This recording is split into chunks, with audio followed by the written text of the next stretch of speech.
Menjelang maghrib akhirnya kami tiba di desa Demporejo, tepatnya di kediaman Bapak Mustaqim. Lagi-lagi perhatian yang lebih diberikan Bu Ningsih kepada Murni membuat kami iri hati. Seberes mandi mumpung masih berada di desa Demporejo, aku dan Bang Leo memutuskan untuk ikut Pak Mustaqim melaksanakan sholat maghrib berjamaah di masjid. Namun entah ada keperluan apa setelah selesai melaksanakan sholat maghrib, Pak Mustaqim bilang, katanya Pak Ustadz yang sekaligus merangkap sebagai marbot masjid ingin membicarakan sesuatu kepadaku. Ada apa ya Pak? Bapak juga nggak tahu, katanya sih ini sangat penting. Hal itu pula membuat kami harus menunggu sampai semua jamaah masjid pulang ke rumah masing-masing. Setelahnya aku berjalan menghampiri Pak Ustadz Pak Muzakir. Maaf Pak Ustadz, ada perlu apa ya? Mungkin kamu akan terkejut mendengar penjelasan dari saya, karena memang hal itu baru didapatkan setelah kepulanganmu dari Gunung Dempo. Aku semakin tak mengerti Ustadz ini ngomong apa. Maaf Pak Ustadz, kalau boleh tahu perihal apa ya? Baik Dek Tio, biar kamu tidak bingung, saya langsung ke intinya saja. Itu lebih baik Pak, karena saya bukan tipikal orang yang pandai menebak. Tadi saat Dek Tio mengambil air wudhu, saya melihat ada sosok lain yang selalu mengikuti Dek Tio. Maksudnya Bapak semacam khodam? Iya, pada umumnya khodam yang menjadi pendamping manusia memang berasal dari golongan jin yang baik. Namun ada juga khodam yang mampu memberikan pengaruh negatif. Khodam yang memiliki energi negatif ini perlu untuk dihilangkan agar tidak memberikan pengaruh buruk terhadap kehidupan orang yang diikutinya. Sebentar Pak, apakah sosok yang mengikuti saya seorang laki-laki seumuran saya? Pikirku menduga-duga, jangan-jangan khodam yang dimaksud oleh Pak Ustadz ini adalah Faki. Biar lebih jelas, saya akan buka mata batinnya ya, supaya Dek Tio ini bisa berkomunikasi langsung dan apa tujuannya mengikuti Dek Tio. Baik Pak Ustadz kalau begitu. Pak Ustadz Muzakir meminta aku agar menutup mata sambil berzikir dalam hati. Setelahnya beliau memulainya dengan doa dan dilanjutkan membaca ayat-ayat suci Al-Quran. Bapak siapa? Kenapa Bapak mengikuti saya? Tanyaku pada sosok Pak Tua yang selalu muncul dalam penglihatanku saat berada di shelter 2 Gunung Dempo. Saya Pak Mulyorejo. Betapa terkejutnya aku saat mengetahui sosok yang mengikutiku ini ternyata Pak Mulyorejo. Nama itu masih melekat dalam ingatan. Tak kala almarhum Bang Roy mengatakan nama pemilik makam perintis itu adalah Pak Mulyorejo. Lalu apa tujuan Bapak mengikuti saya? Tolong sucikan makam saya yang sudah dikotori oleh perbuatan teman Aden. Tapi Pak, dengan cara apa saya bisa mensucikan makam Bapak? Ustadz Muzakir lebih tahu akan hal itu. Mintalah bantuan beliau. Baik Pak, akan saya lakukan.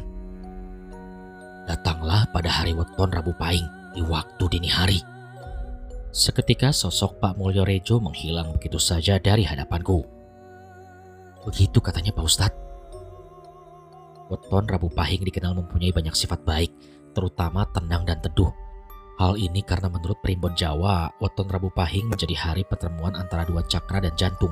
Mungkin karena alasannya untuk mensucikan, maka ia memilih hari itu. Lalu kapan hari Rabu Pahing itu Pak Ustadz? Pak Ustadz Muzakir pun menghitung-hitung jari di tangannya. Minggu depan, di hari Rabu adalah hari Rabu Pahing. Lalu apa yang harus kami lakukan di sana Pak Ustadz? Untuk saat ini, kalian fokus saja memperbaiki kualitas ibadah.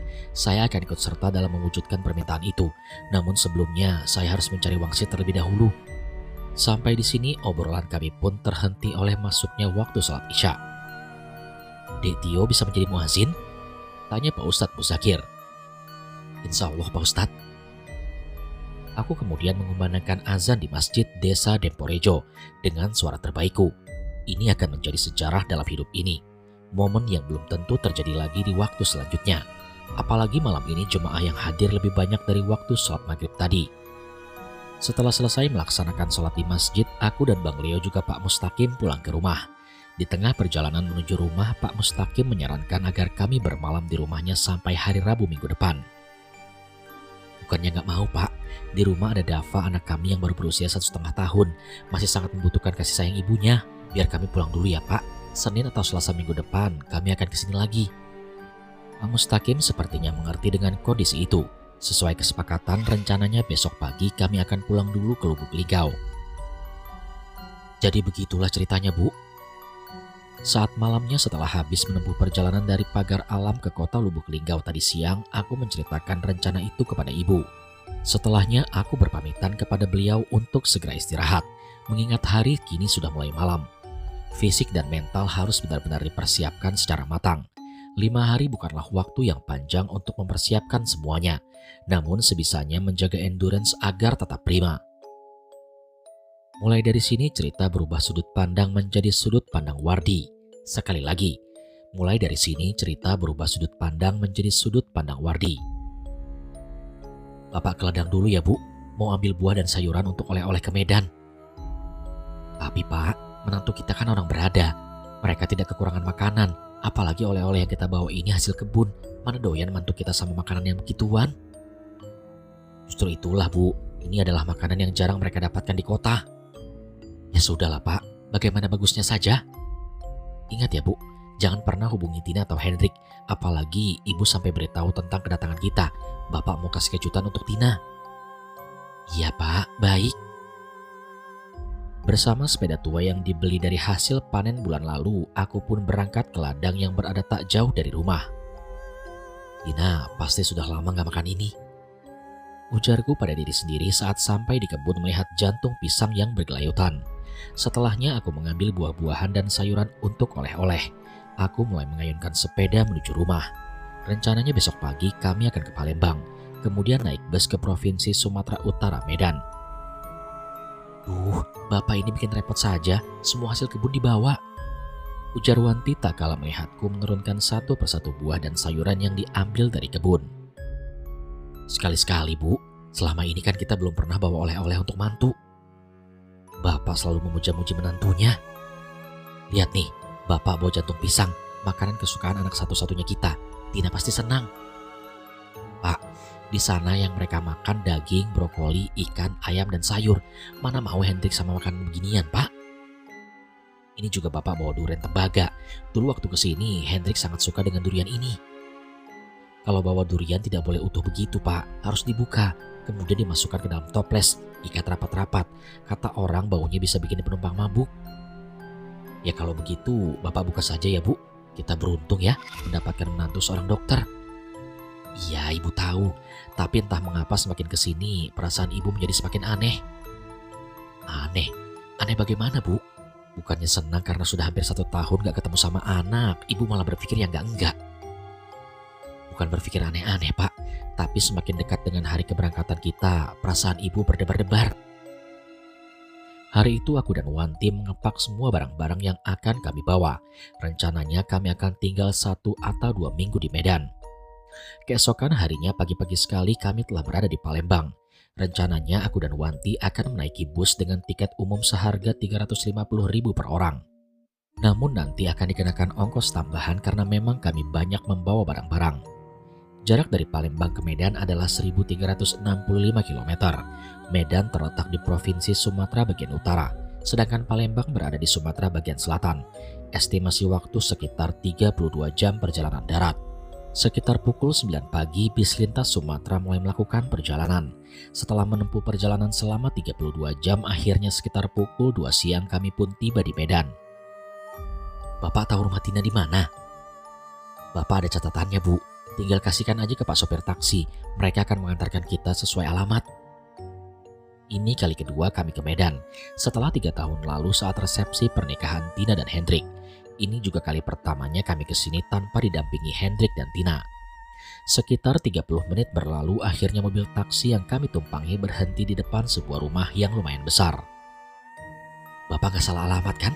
Perasaan Ibu, dulu rumah Hendrik gak sebesar ini. Alamatnya benar tapi Bu.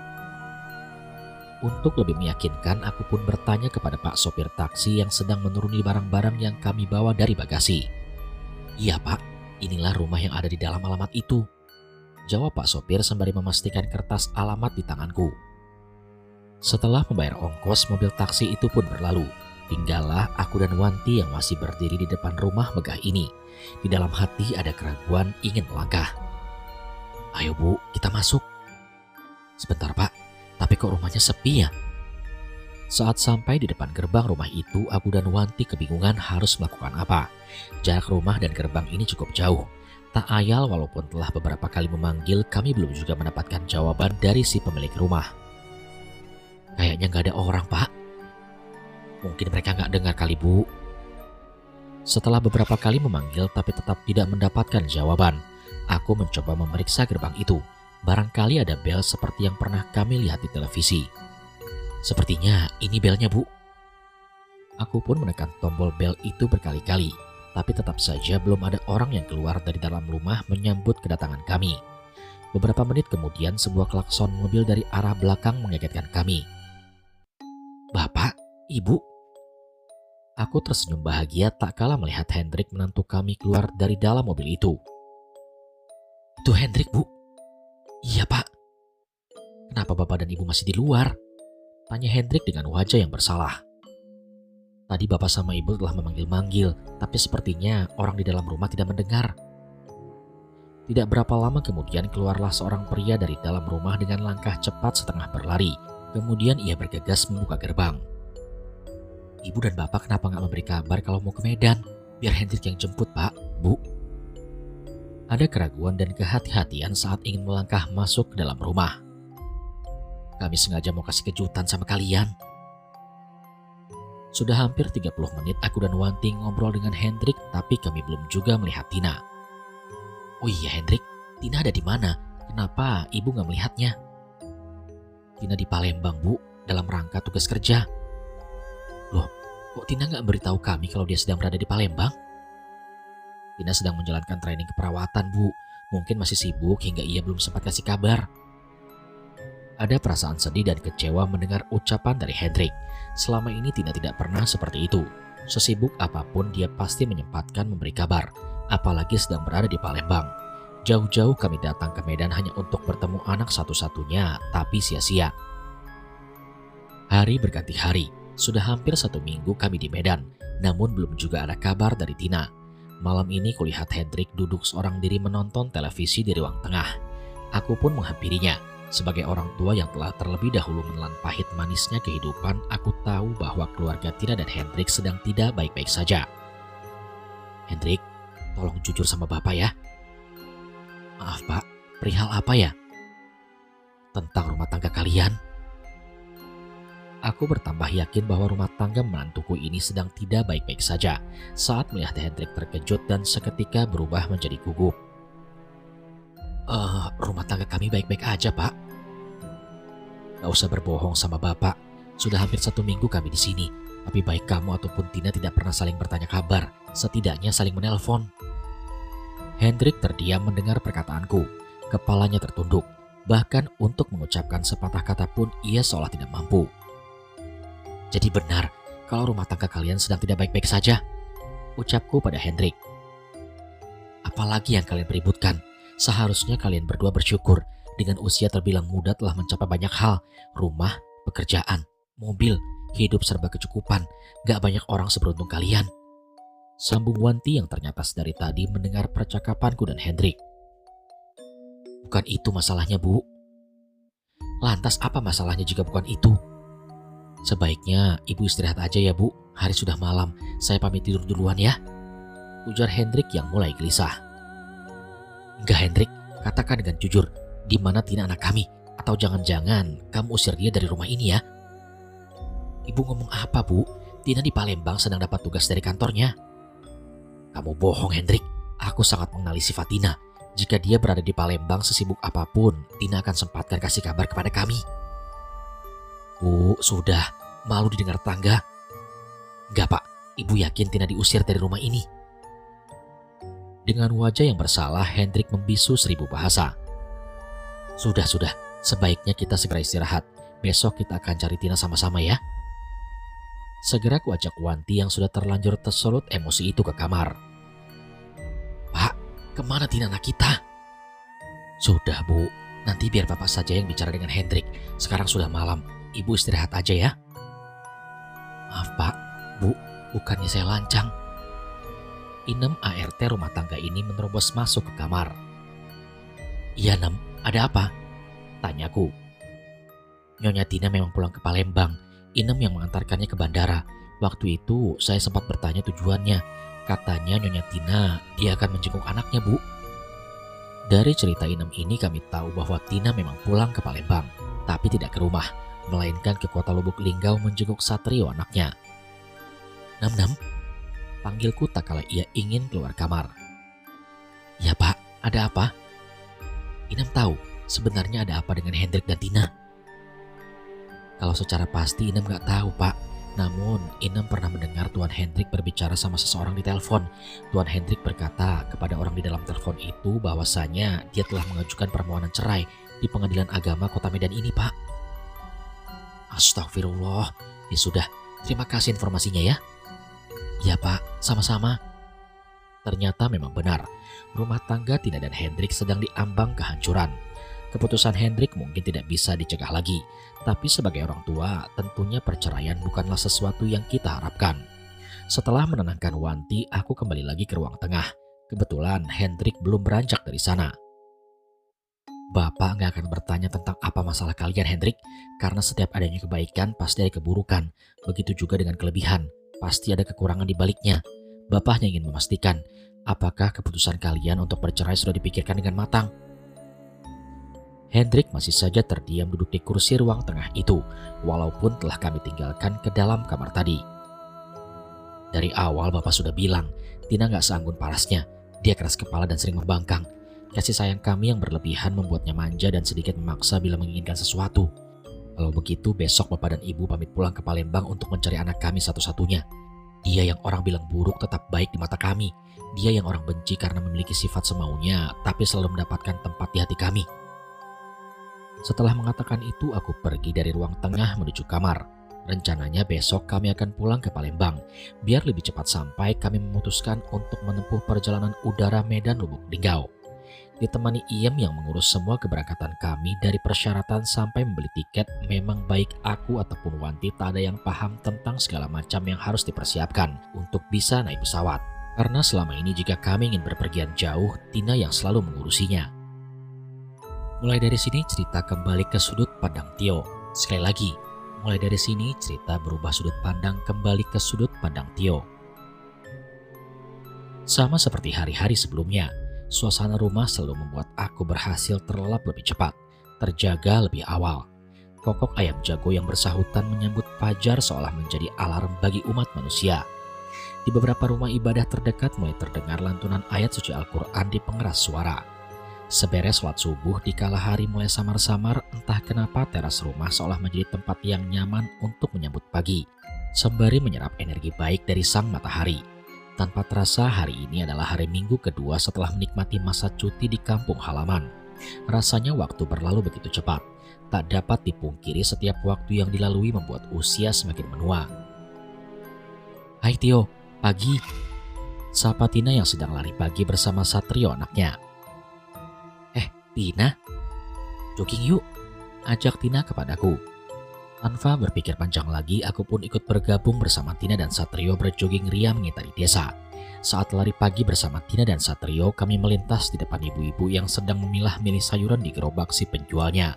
Walau mereka menggunjing dengan nada pelan, masih bisa tertangkap baik oleh indera pendengaran. "Saya lihat Tina dan Tio makin hari makin akrab. Jangan-jangan mereka memiliki hubungan dekat." "Bisa jadi Bu, kita semua tahu kan gimana Tina dulu, sampai-sampai mendapat azab karena perbuatan tak senonoh di luar nikah dengan almarhum Tony anaknya Pak Wardana." Orang-orang sering lupa bahwa negeri kita selain dikenal memiliki tanah yang subur juga dikenal dengan keramah tamahannya. Kita seolah sibuk dengan kemarahan dan ketidakpercayaan, menghakimi orang lain dengan kesalahan terdahulu, sampai-sampai lupa untuk kembali kepada fitrah sebagai manusia, berbuat baik satu sama lain. Beberapa warga yang kami jumpai memang memiliki pandangan masing-masing. Ada yang positif, ada juga yang negatif. Hal itu dapat dilihat dari tatapan mata mereka yang tidak mengenakan. Mungkin mereka yang melihat kami berasumsi bahwa aku dan Tina memiliki kedekatan yang sangat istimewa. Entahlah. Alhasil akibat dari mulut ke mulut itu bermunculan kabar miring tentang kedekatanku dan Tina, bahkan sampai meluas dan menjadi trending topik di masyarakat. Tidak pernah kuduga sebelumnya, kabar itu pun ditelan mentah-mentah oleh Murni. Kuharap semua isu yang beredar di masyarakat tidak sampai terdengar oleh ibu. Sudut pandang Murni yang beranggapan aku berkhianat dan tak setia membuatnya seolah-olah menjadi sosok wanita dengan hati yang terluka. Padahal kedekatan aku dan Tina masih dalam hal yang wajar. Memang tidak dapat dipungkiri, Tina sungguh cantik, tapi aku masih punya batasan dalam bergaul dengannya. Bagiku Tina bukan hanya sekedar teman dari kecil, tapi sudah seperti adikku sendiri. Setelah selesai lari pagi bersama Tina dan Satrio, aku pun kembali ke rumah. Di rumah, kewajiban Murni yang biasanya selalu menyeduh kopi kala di pagi hari ini tidak terlihat. "Pagi ini Mas belum ngopi loh," kataku pada Murni dengan suara berbisik di tengah kesibukan menyiapkan sarapan pagi. "Apa susahnya tinggal hidupkan kompor lalu masak air? Tangan Mas yang gagah itu cukup kuat untuk 2 sandaran sekaligus," ucap Murni dengan ketus. Hal yang tidak pernah kulihat selama kami hidup bersama. Aku yang tengah berjalan menuju kamar mandi karena ingin mandi terpaksa menghentikan langkah. "Sepertinya ada yang sedang kesambet jin jahat pagi ini," ucapku sambil berlalu dan segera masuk ke dalam kamar mandi yang dijawab suara pelan dari Murni. Dari pergerakan mulutnya yang sedang komat-kamit sudah dapat dipastikan ia sedang ngedumel. Setelah selesai mandi dan berganti pakaian, aku kembali ke dapur, memasak air lalu membuat kopi dengan mandiri. Setelah selesai membuat kopi di dapur, aku bawa gelas berisikan cairan hitam itu ke teras rumah. Pagi ini di teras rumah duduk di kursiku nikmati kopi buatan sendiri, sedangkan di lantai teras ibu sedang bermain dengan cucunya. "Yo, itu kenapa orang-orang pada ramai keluar rumah? Mereka mau kemana?" tanya ibu kepadaku. Aku pun bangkit dari kursi yang tadi aku duduki. "Entahlah Bu, sepertinya sesuatu sedang terjadi." Tidak beberapa lama, Mang Sukir dan Cek Nur melintas di depan rumah kami dengan langkah yang terbilang tergesa-gesa. "Mang, mau kemana? Kok sepertinya buru-buru sekali?" "Mau ke Bukit Sulap, Tio," jawab Mang Sukir. "Loh, memangnya ada apa di sana?" "Aduh Tio, kamu ini ketinggalan berita. Orang-orang sedang ramai membicarakan sepasang pendaki berbuat asusila tadi malam di Bukit Sulap. Mereka kena azab, gak bisa lepas," ucap Cek Nur. "Gancet?" "Iya, aku dan Sukir mau ke sana melihatnya," sambung Cek Nur. "Astagfirullah, kalau gitu aku ikut Mang." Setelah berpamitan pada ibu, aku bersama Mang Sukir dan Cek Nur berangkat menuju Bukit Sulap. "Gancet itu memangnya orang mana, Mang?" Di perjalanan aku bertanya pada Mang Sukir dan Cek Nur. "Itu dia Tio, warga lokal gak ada yang mengenali keduanya, mungkin karena mereka orang pendatang." Dengan langkah cepat kami bertiga menyusuri jalanan desa. Beberapa warga yang lain juga ingin ke sana, bergabung dengan kami. Tidak berapa lama kemudian kami pun sampai. Aku terkejut bukan main tak kala melihat banyak warga yang datang. Mereka berkerumun hanya untuk sekedar melihat saja. Sebelum pihak kepolisian datang, warga yang hadir semakin banyak, sampai-sampai kendaraan kepolisian kewalahan untuk sekedar lewat. Setelah polisi datang, mereka pun memberikan polis lain untuk mengantisipasi keramaian warga yang bisa saja mengganggu jalannya evakuasi. "Kejadiannya di mana?" tanyaku pada warga yang hadir lebih dulu. "Di bawah rumpun bambu setelah tangga 1000. Kejadian ini mengingatkan aku pada kisah kelam beberapa tahun yang lalu di Gunung Dempo.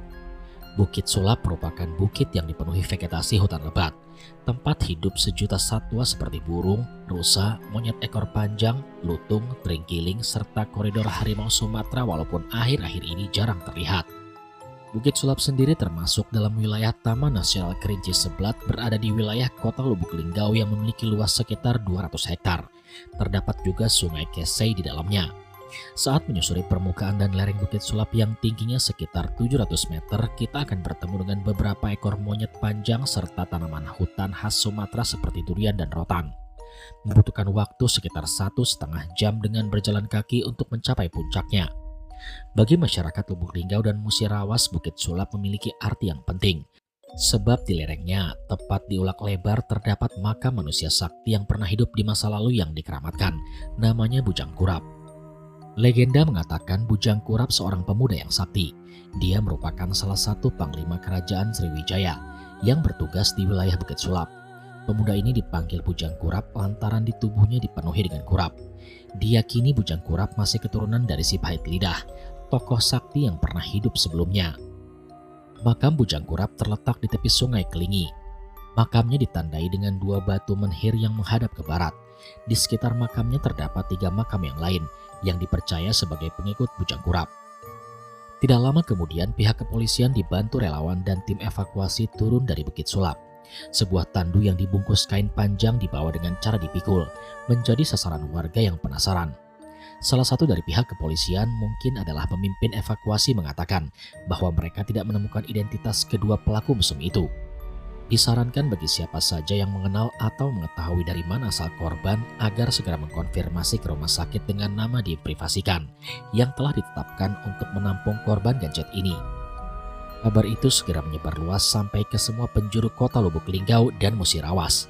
Untuk beberapa hari ke depan, fenomena mesum berakibat gadget ini menjadi hal layak diperbincangkan. Demi mendapatkan kenikmatan sesaat, kerap kali pelaku gadget ini melakukannya dengan sembrono. Mereka melampiaskan hasrat itu di sembarang tempat. Kisah serupa yang pernah terjadi sebelum-sebelumnya seolah tidak menjadi pelajaran. Ironisnya, berbuat mesum berakibat gadget terjadi pada hubungan di luar nikah. Hal itu pula yang membuat kita orang awam berpikir bahwa fenomena gadget adalah azab dari Yang Maha Kuasa. Wallahu a'lam. Melihat ada celah, aku pun menghampiri salah satu orang yang terlibat dalam tim evakuasi korban gadget itu. Maaf Pak, bolehkah saya minta izin untuk melihat korban? Barangkali saya mengenalnya. Pemimpin tim evakuasi korban gadget itu sempat melirikku sebelum dia menjawab.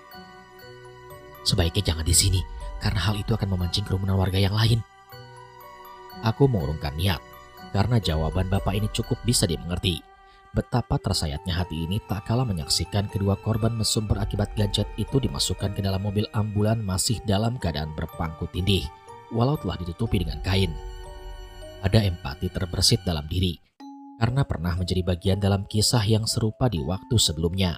Karena rasa empati itulah aku sampai menanyakan tentang kedua pendaki itu pada security yang bertugas menjaga pos Bukit Sulap. Sebenarnya pos Bukit Sulap bukanlah seperti gunung pada umumnya. Ikoniknya kota Lubuk Linggau ini sudah dikelola menjadi taman alam wisata Bukit Sulap Kerinci Seblat. Memang jika hari libur kerja seperti ini, pengunjung yang datang akan lebih banyak dibanding hari-hari biasa. Maaf Pak, boleh saya minta informasi tentang sepasang kekasih korban gadget itu? Tanyaku pada salah satu di antara 3 orang penjaga pos. Kita baru saja selesai mengadakan event besar berskala nasional, Prakejurnas balapan sepeda gunung dalam rangka mempromosikan event yang lebih besar tingkat internasional di kelas downhill. Alhamdulillah, event itu berjalan dengan baik dan sesuai rencana. Pengunjung yang datang membludak. Alhasil beberapa orang yang datang tidak terdaftar sebagai pengunjung resmi kami. Jadi kedua pelaku mesum yang diduga sepasang kekasih itu, kami tidak memiliki informasi tentang identitasnya. Kalau begitu, berarti mereka bukan seorang pendaki yang terdaftar di Simaksi ya? Sebenarnya, untuk aktivitas pendakian kami sudah tutup 1 bulan yang lalu sebelum pergelaran event balap sepeda downhill dimulai. Merasa tidak puas karena tak mendapat jawaban tentang identitas pelaku mesum di Bukit Sulap ini, aku mulai berpikir untuk menyusul saja ke rumah sakit. Barangkali di sana aku dapatkan jawabannya. Namun saat kaki mulai melangkah ke arah ingin pulang, Tio! Sebuah panggilan dari kejauhan menghentikan langkahku. Sepertinya suara itu berasal dari arah Bukit Sulap di belakangku. Terlihat seseorang sedang menuruni tangga 1000, mengenakan topi koboi, berperawakan tinggi jangkung, dengan rambut gondrong sebahu. Bang Leo, kamu mau kemana Tio?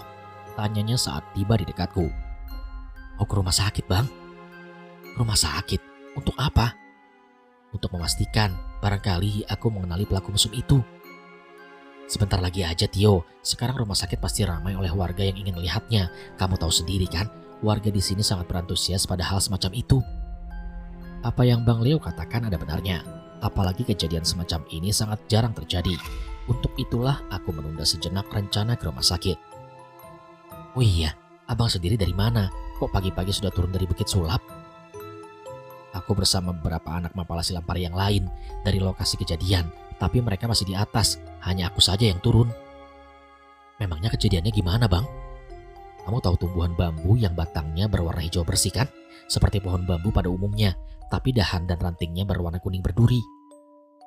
Tahu-tahu, kalau nggak salah di sekitar sana terdapat juga bambu dengan batang berlubang, tapi dahan dan rantingnya buntu.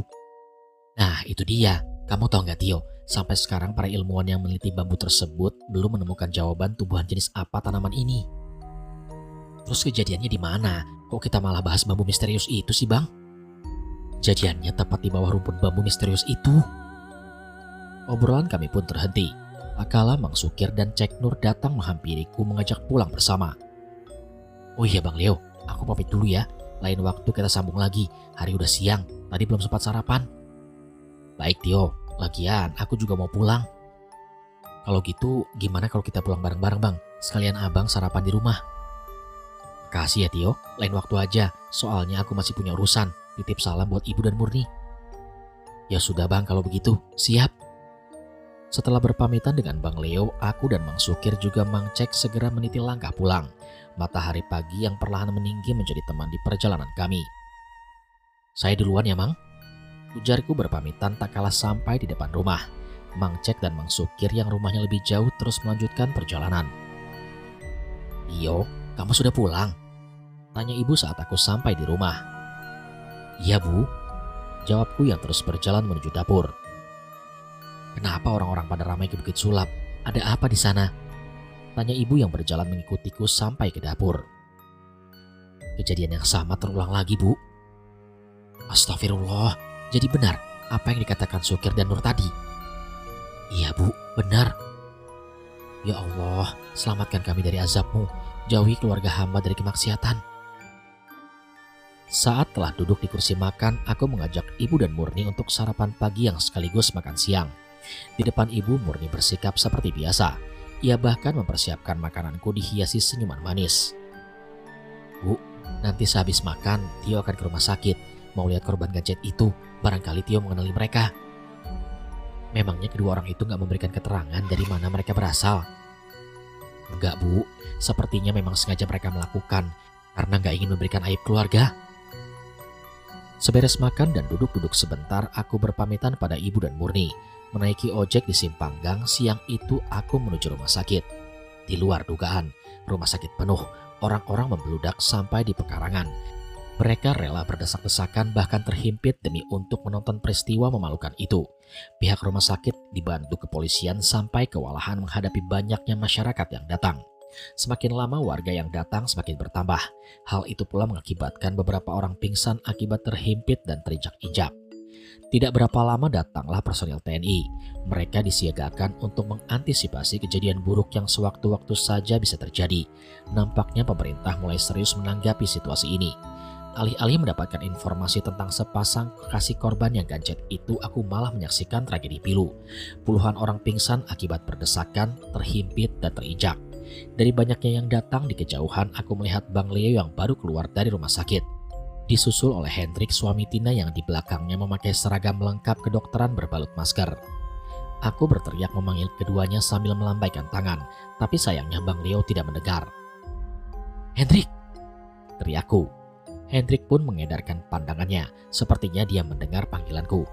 Terlihat dari caranya yang mencari dari mana asal suara panggilan itu. Hendrik, sini! Teriakku lagi diiringi lambaian tangan sebagai pemberitahuan kepadanya. Melihat dari langkahnya yang menuju ke arahku, sepertinya Hendrik mulai menyadari keberadaanku. Tio, apa kabar? Ujarnya mengulurkan tangan untuk bersalaman. Kabar baik Hendrik, kamu kapan datang? Baru sekitar 1 jam yang lalu, ucap Hendrik. Kamu sengaja datang untuk menangani pasien kasus gadget itu kah? Iya, kebetulan saya dipercaya untuk menangani kasus ini. Dari cerita Hendrik, kedua korban gadget itu tak mau menyebutkan identitas dan anggota keluarganya.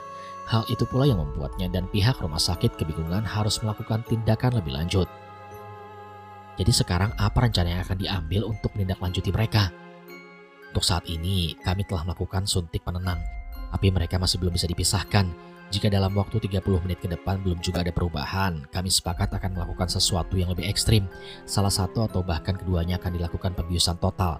Biasanya cara ini lebih efektif, tapi sebelum itu dilakukan akan diadakan pemeriksaan terlebih dahulu. Takut keduanya mengidap penyakit yang bertolak belakang dengan rencana ini, yang bisa saja berakibat fatal. Semoga aja berhasil ya Hendrik. Ingat, jika semua sudah selesai jangan lupa main ke rumah, jika tidak ingin kita bermusuhan. Tentu Tio, saya akan menghubungi kamu setelah semuanya beres. Sekarang saya pamit dulu ya, untuk memeriksa kembali pasien itu. Hendrik pun kembali masuk ke dalam rumah sakit. Bersamaan dengan itu, sebuah suara yang berasal dari toa megapon personel TNI mengalihkan perhatianku.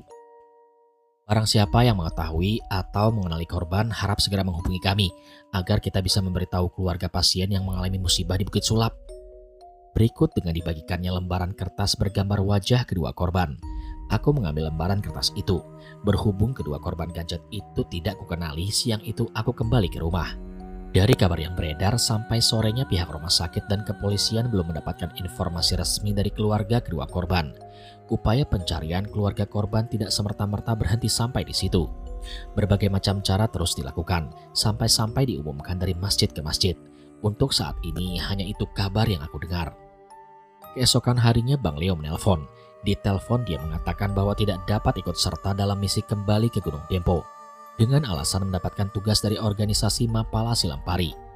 Berhubung Bang Leo berhalangan hadir, aku berniat untuk memberitahu Tina tentang ketidakikutsertaannya dalam misi kembali ke kota Pagar Alam, agar dia tidak terlalu syok bila mengetahui kabarnya sedari awal. Sengaja aku tidak berpamitan atau meminta izin kepada Murni, takut nanti permasalahan yang ada malah semakin menjadi-jadi.